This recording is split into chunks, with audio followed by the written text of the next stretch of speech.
Well, welcome to another in this deep dive into the world of diode lasers. I've just been fitting the 20-watt head onto this machine. So, hey, we're there at last. Turn it on. Wow, that makes quite a lot of noise, doesn't it? There's air blowing out the bottom, which we can't do anything about, but in addition to that, I see we've also got air assist on here. Basically, whatever we do, we're going to blow the fumes back onto the work when we're engraving. I'm wondering what the point of the air assist is. We'll tackle that problem later on. The first thing we'll do is find out roughly where the focus is. Now, I'll just put my sunglasses on. And then we'll use the pulse button to find out roughly where the focus is.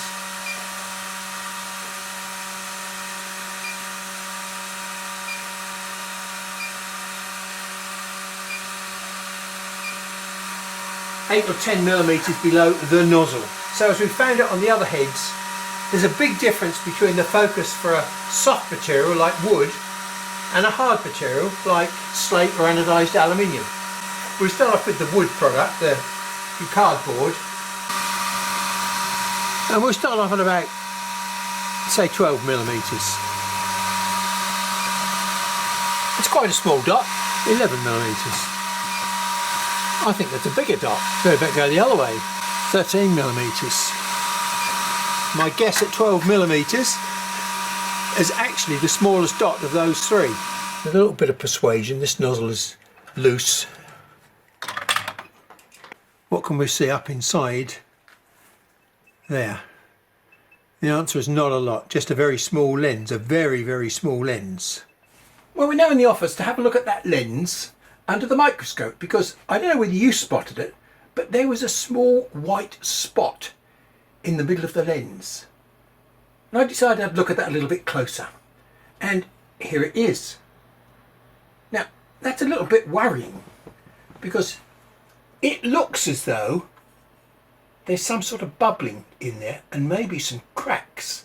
So I'm wondering whether this lens has been overheated at some stage.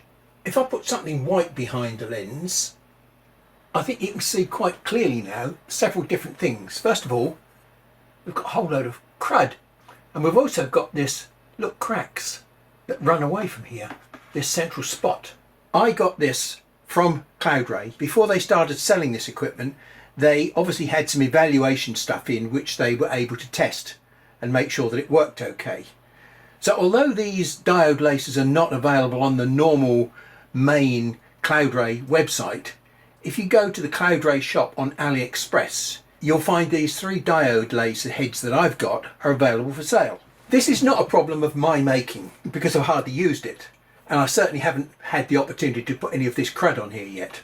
What's actually happened here is this crud has got onto the front surface here, and the intense energy at this point here heated the crud up and made it crack the glass. We've got heating on one side of the glass that's caused this problem. To be fair, I've spent the last half an hour before I showed you this looking through various websites to see if I can find a replacement for this little protective window. I have failed. I've sent a request off to Cloudray, but in the meantime it's not going to stop me using this laser. So after a little bit of thought, I'm going to come up with a solution which bypasses the need for this in the short term and allows us to carry on with the testing. So here's the little solution that I've knocked up. So I've just turned myself a little brass tube that pushes into the side of this nozzle. Now this tube has got a 3mm hole in this end, and in the other end it's got a 1.5mm hole.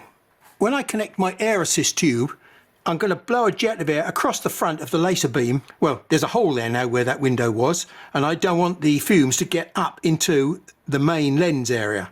So we're blowing a jet of air across there, and the jet of air comes out of a hole directly opposite. I've made sure that the jet is close in as I can possibly get it to the laser beam. Although the air will be expanding, most of the air will come out of this hole, and very little will come out of this hole at the bottom here. This may actually cause a vacuum and suck fumes up into this. I don't know, but it's a distinct possibility this is going to have a carburettor effect. So there it's fitted onto here with the regulator. We'll have a full flow to start with and see what it sounds like. Let's turn the manual air assist on.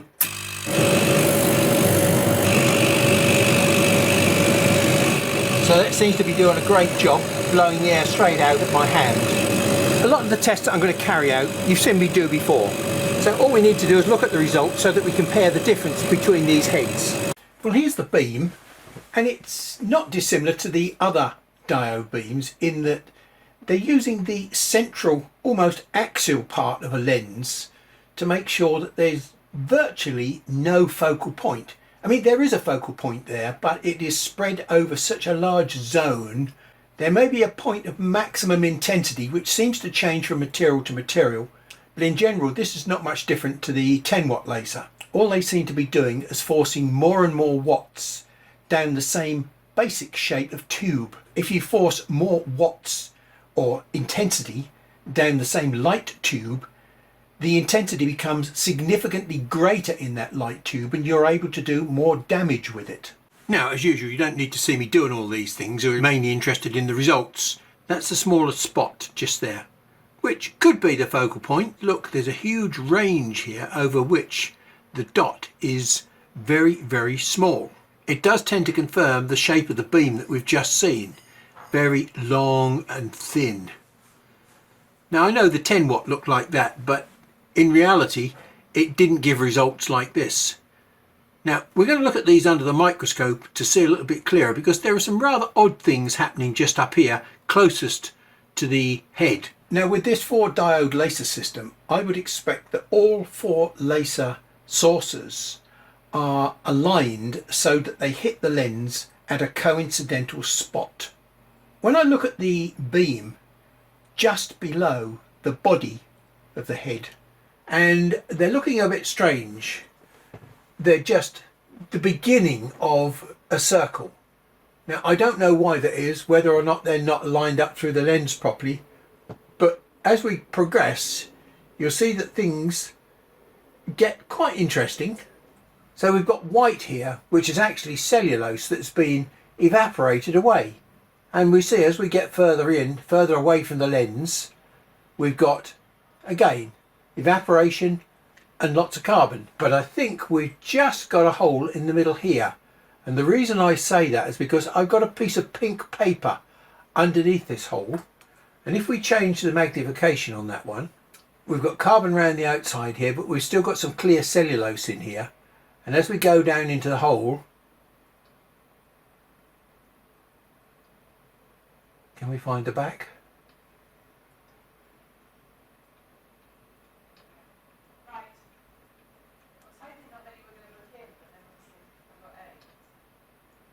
The back is somewhere there because we've just got a hint of pink there. So that's the smallest hole, and in generous terms I would say it's 0.5, but probably closer to 0.6 diameter, unless it's an absolutely straight parallel beam like that with no rays around the outside of it. That's the only time that you'll get a clean hole. We've got a hole, but we've got lots of rays around the outside which are causing scorching. At 50 millisecond pulses, we've determined from our little spot test that the best focus is at 21 millimeters, and I came about that because we started our first dot off 2 millimeters below the head, and then we counted away from the head, and from the head we've got a focal point of 21 millimeters, which we shall use as a starting point for the next test, which I hope it's a new test which I've devised, which will enable us to see the actual power intensity and maybe the pattern in which the diodes are arranged inside the beam. Let me very quickly explain what my very, very simple test is. 1, 2, 3, 4, 5, 6 dots. I've got 6 layers, and each one of those layers is running at a speed of about 20 millimeters a second. Doesn't matter what the speed is because it's a dot, and the power is set to default, and I will set the power on my keypad to 100%, so it's running at full power.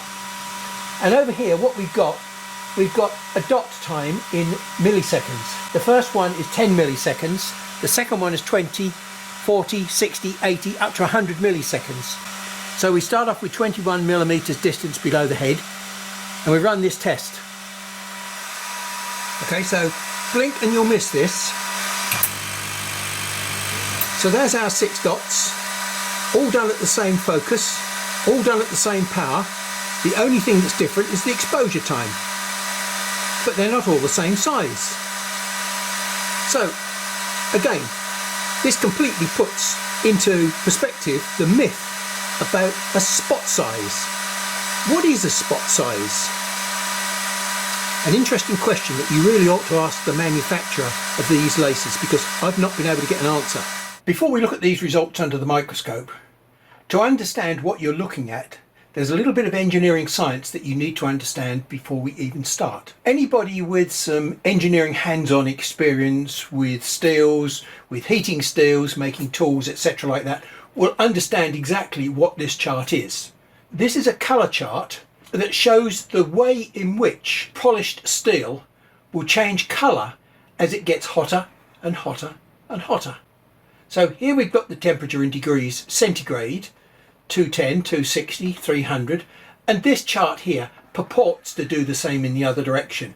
But as you can see, the colours that they use are absolutely nothing like reality. This is reality, and this is just, if you like, a description.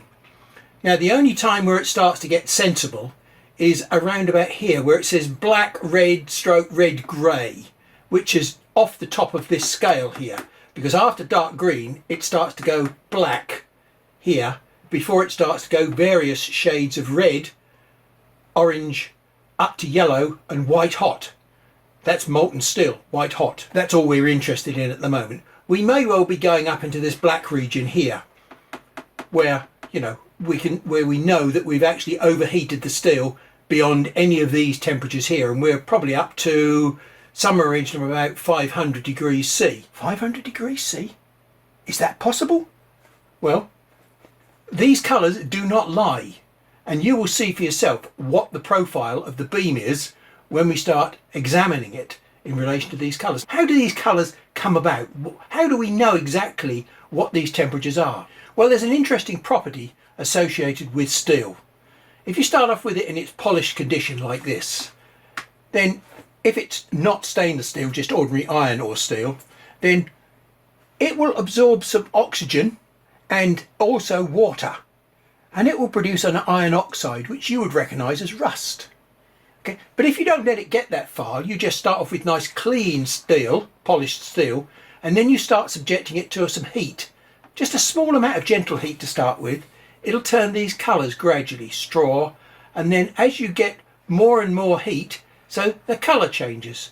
Now this colour change happens because of the oxidation process that happens on the surface here. The oxide layer that forms when you start adding heat to steel is dependent upon the temperature at which the steel and the oxide mix.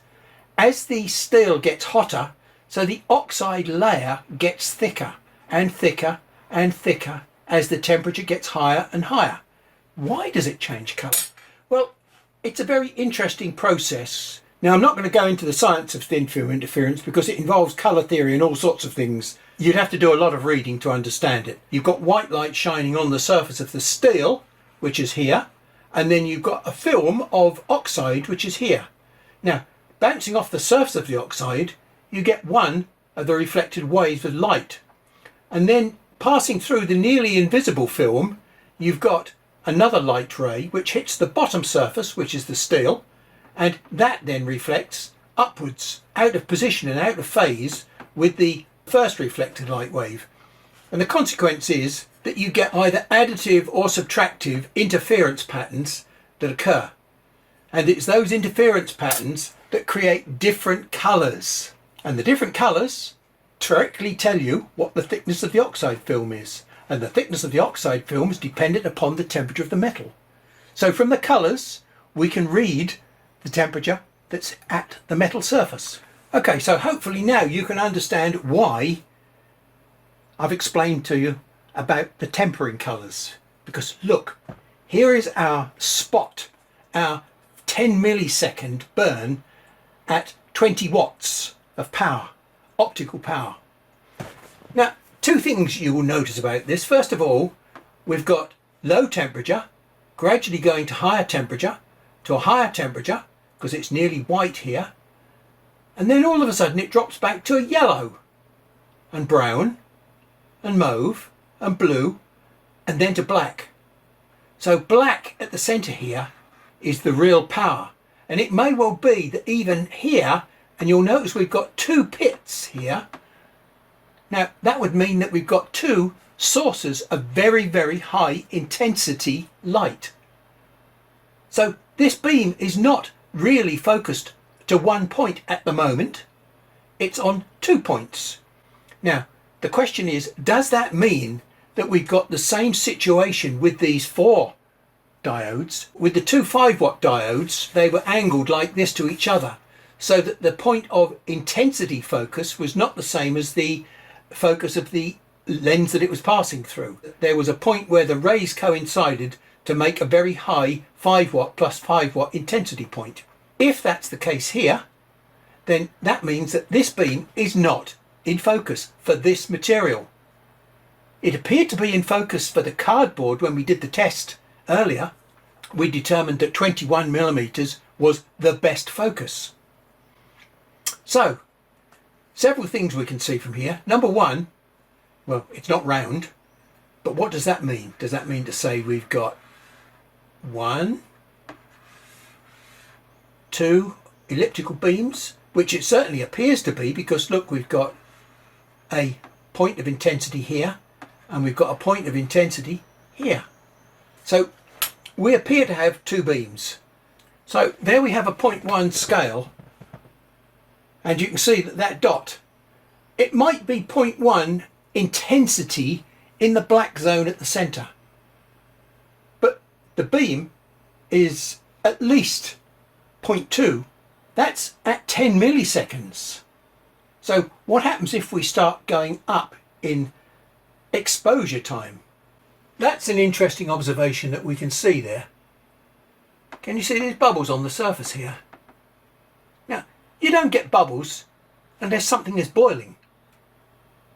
So we must have gone above the melting point of the steel in this area here. And particularly in this area here, because we've produced bubbles around the edge. So this is liquid, and this is boiling liquid. This is frozen quickly, and this is frozen with the bubbles in it. Just an observation, but it tells you what is happening inside that beam, the intensity distribution, because remember, it's light intensity that causes material damage, not power. If you can stack lots and lots of powerful beams on top of each other, even though they're not coincident in their phases, they are still coherent beams which are additive. And that's what's happening here. We're getting an additive effect of the 4 beams producing 20 watts of intense power. So now this 100 milliseconds exposure time tells us a great deal about what's going on inside the beam. Okay, as we allow more exposure time, look what's happened.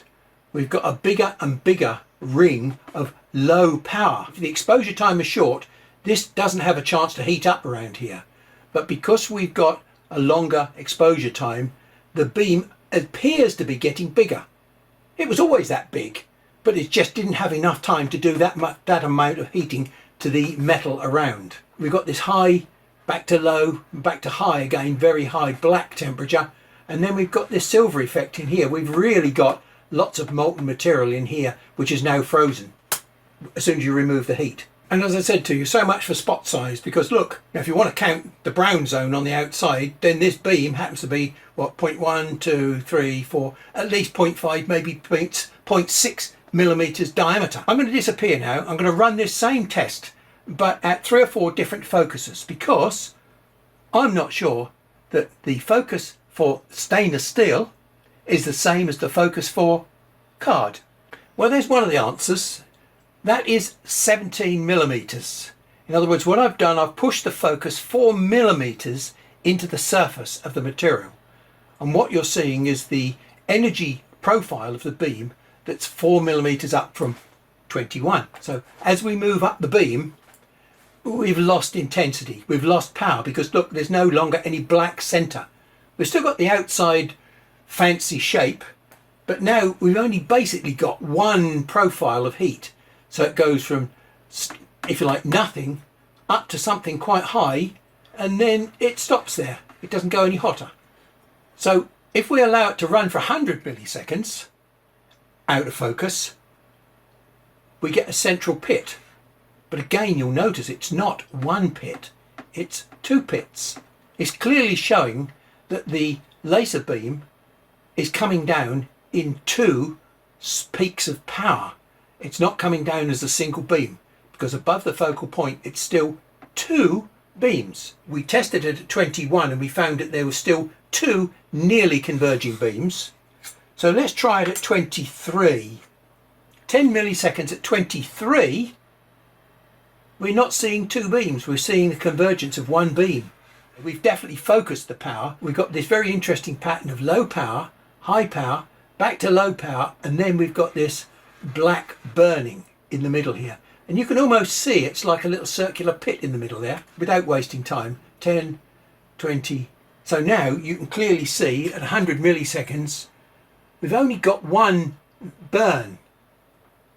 The fact that it's got maybe 4 spikes on it, maybe that's because all 4 of our laser beams are pointing in towards the same spot. Like an air crash investigator looking at a pile of rubble on the ground, all I can do is make assumptions about what's happening up inside the laser head on the basis of what I see down here hitting the material.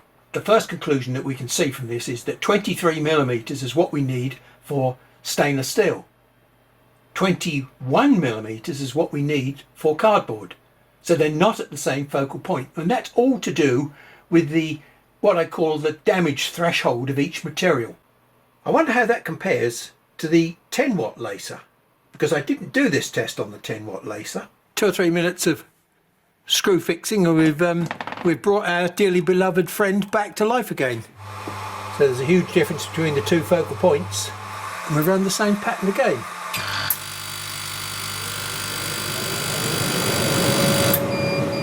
Well, that's a surprise, isn't it? I mean, the coloured picture tells its own story. There's no black in that picture at all.